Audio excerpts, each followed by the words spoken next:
and Snoop did a movie opening for our show, and the people of Detroit. Actually, it was some asshole from Detroit that flew to our Cleveland show, and he saw the show, and he went back to Detroit and tried to stir up at this big ruckus. I think he wanted to get in the papers or something like that, to get on the news.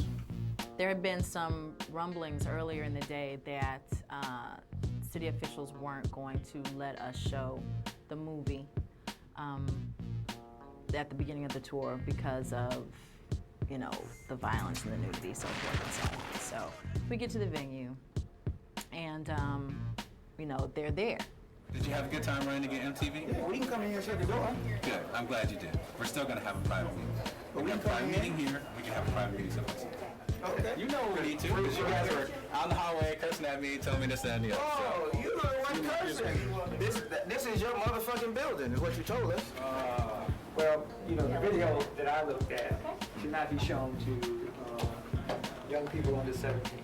The mayor's press secretary is there, and his cronies, and, you know, the police and everybody else. And we get there, and they're telling us that, you know, we absolutely cannot show this movie. But as the law, there's no law. And there is a law that deals with contributing to the delinquency of a minor. So, you know, we try to be diplomatic. Does it matter at all that this is run in 12 cities before you? And that, for instance, that Disney owns the pond in Anaheim, you know, Mickey Mouse and Donald Duck. This ran in their building with no objection. This ran at the EMP in Seattle opening, and they had 4 boards review it, and each of them said that although they didn't necessarily agree with it or like the content, a lot of these were white, blue-haired ladies, that they still realized that there was a First Amendment expression allowable. And so it's run in every city without being cut out. So it would seem that the community standards, if you apply them consistently across the United States, would negate the argument.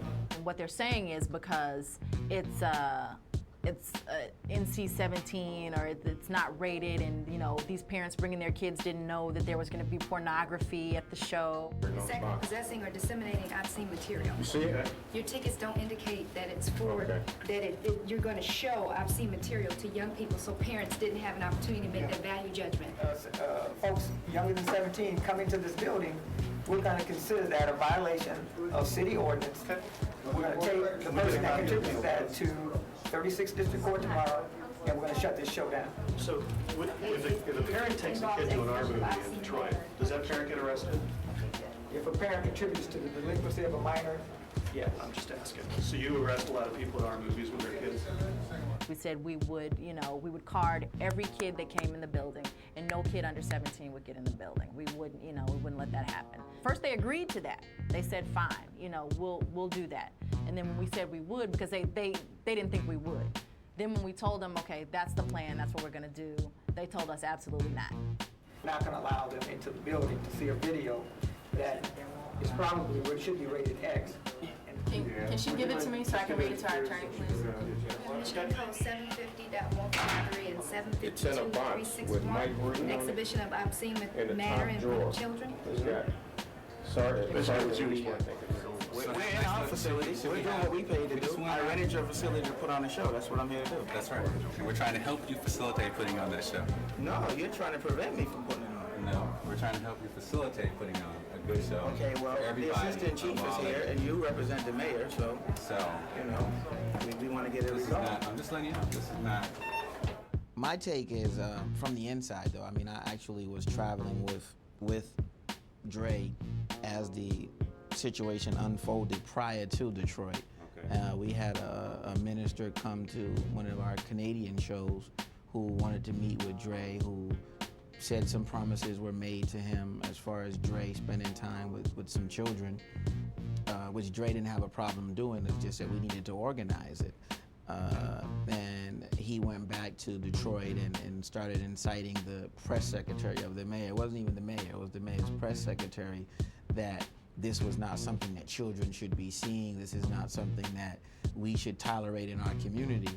Albeit he wanted us to give him 20 free tickets for his group home children to come see it, even though this is something children shouldn't see. And I like the stance that Dre took. Like, I'm not gonna change my show. I'm gonna present to the people what it is that I created for them, and I will meet with the children just without you. I'll fly the children somewhere else to meet me, as long as it's not with you. I mean, I know what my duties are to a community. There's an audience that comes to see my show that wants to see this, and then there's another side, the Andre Young side, that will go talk to the children. Right. And you have to, you know, understand the two sides. The police are requiring us to card everybody and turn them away if they're under 17. By the time we get 10,000 people doing that, I mean, correct me if I'm wrong, plus on top of searching. Call Shell and tell them we may have a cancellation. There's a video that runs prior to Dr. Dre's set.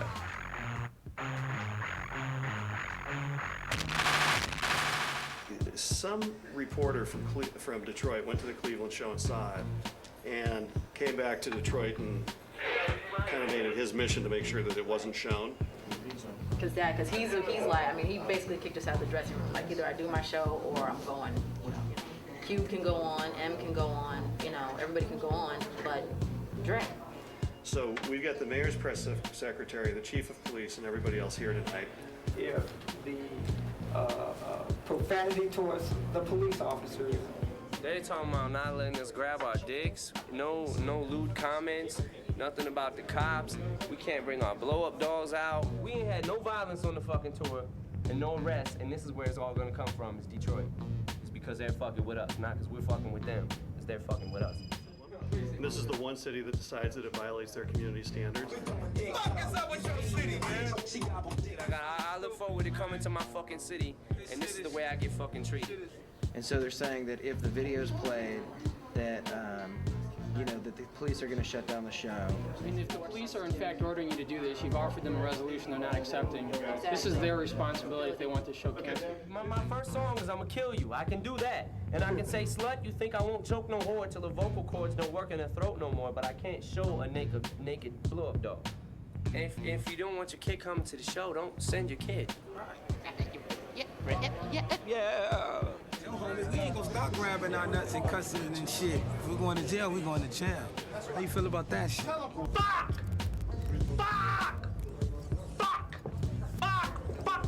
Fuck! Fuck! I figure we better get the shit out of our system before we go out on stage. Fuck! Fuck! At this point, I just want to know what to tell Dre. How we're gonna talk to him? We had gone in and talked to Dre. Phil Robinson and myself had gone in and talked to Dre and explained to him what the situation was, and he was adamant about not going on. You know, if he couldn't show his movie, if he couldn't do his show in entirety, he wasn't doing it. So, you know, we went back and we told him, you know, you guys are gonna have to shut the show down. Okay. Officer, you should put your guys on alert outside because we're probably going to cancel the show right now, okay? And they were, at that point, they were willing to incite a riot because there was going to be a riot. If Dre didn't go on, if there was no show, there was going to be a riot. They were willing to incite a riot just to prove a point, just so that, you know, the mayor's press secretary and his, you know, his staff could say, you know, well, we shut the show down. We told them that they couldn't do this. And you know, we went back and we talked to Dre again and explained to him that, you know, they were going to, you know, they were going to incite a riot, that they were going to let this happen. And at that point, he realized that, you know, just like with everything else on the tour, if this happened, it wouldn't be about the Detroit city officials. It would be about Dre's tour and all the kids that got beat up and all the kids that got trampled at Dre's tour, you know, at the Up in Smoke Dr. Dre Snoop Dogg tour. Assistant Chief of Police, he's saying that he takes his direction from the mayor. Who does? The Assistant Chief of Police. Get Rosenberg. Paul Rosenberg? Dennis Archer's son is hosting an after party for Eminem. Right. Archer's the mayor of the city. See if you can get Archer's kid right now to call Dad. So Renee Walker's the key person on this, not your father. All right. So, hold on one second. His father's not even in town. His father's in New York. I'm gonna call you back in 10 minutes. Thank you. He's gonna call for us? Yeah, he's gonna call the police chief. I gotta get this shit up to the box office, man. So we had a lot of problems with the Detroit police, but when it was all said and done, it was the most bizarre thing because we get out because we had hard outs every night. We were in the vans gone every night, and a lot of times we had police escorts, and they'd take us to the freeway or they'd take us out of the general area, the venue, and they'd go on and let us go. This night, for whatever reason, there had to be at least 16 police cars, like sirens blaring, lights flashing, and they're doing this whole like Secret Service maneuver stuff, getting us, they took us all the way back to the Ritz-Carlton out in Dearborn from, Detroit inner city. Look at this, man. Yeah, you gotta make a reference to all what's going on. The show's over. We're on our way back to your hotel. You have a police escort. About 8 of them. Yeah, man. Make sure you get there. Yeah, that's cool, but we haven't had any problems. We're not out here trying to start any violence. We just want to perform for all the people that find out that what's going on. And I know that he wanted to get in the papers or do something like that or get his name big or something like that because there was a whole week in between that he could have called us and said something about it, or even sat down with us and talked about it, or even found out that we had a different version of the same movie that we could have played there if they didn't like it. They waited until it was time for the doors to open, and it was on a weekend, and we couldn't go to the courts or anything like that to fight them back. So what was we couldn't show our video. What was in there? The guy was so nothing that's not in any other movie you go to the theater and see. Okay, you're still showing that? Yeah, we're still showing. Which version are you showing that? We're showing the one that we wasn't supposed to show.